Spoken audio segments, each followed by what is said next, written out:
5 versets que tout chrétien devrait connaître. Jérémie 29, verset 11. Car je connais les projets que j'ai formés sur vous, dit l'Éternel, projets de paix et non de malheur, afin de vous donner un avenir et de l'espérance. Ésaïe 41, verset 9 à 10. Toi, que j'ai pris aux extrémités de la terre, et que j'ai appelé d'une contrée lointaine, à qui j'ai dit, tu es mon serviteur, je te choisis, et ne te rejette point. Ne crains rien, car je suis avec toi. Ne promène pas des regards inquiets, car je suis ton Dieu. Je te fortifie, je viens à ton secours, je te soutiens de ma droite triomphante. Quand Dieu nous appelle à le servir, ne craignons pas, mais faisons-lui confiance. Proverbe 3, versets 11 à 14. Mon fils, ne méprise pas la correction de l'Éternel, et ne t'effraie point de ses châtiments, car l'Éternel châtie celui qui l'aime, comme un père l'enfant qu'il chérit.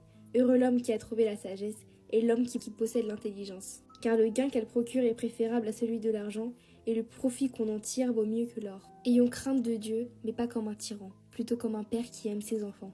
Et suivons les préceptes du Seigneur, car ça vaut mieux que tout l'or du monde.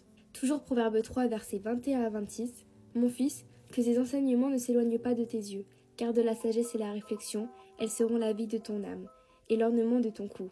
Alors tu marcheras avec assurance dans ton chemin, et ton pied ne heurtera pas.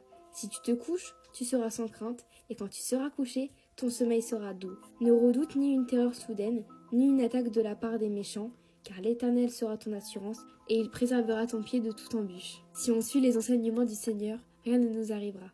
Et dernier, psaume 1er, versets 1 à 6. Heureux l'homme qui ne marche pas selon le conseil des méchants, qui ne s'arrête pas sur la voie des pécheurs, et qui ne s'assied pas en compagnie des moqueurs, mais qui trouve son plaisir dans la loi de l'Éternel, et qui la médite jour et nuit. Il est comme un arbre planté près d'un courant d'eau, qui donne son fruit en sa saison, et dont le feuillage ne se flétrit point. Tout ce qui lui fait, lui réussit.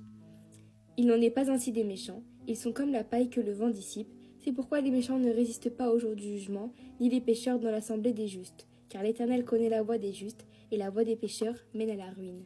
Alors maintenant, ouvrez votre Bible et méditez-la, car elle est remplie d'enseignements, de messages d'amour, de conseils, de promesses, d'encouragement et tant d'autres encore. Soyez bénis mes frères et sœurs.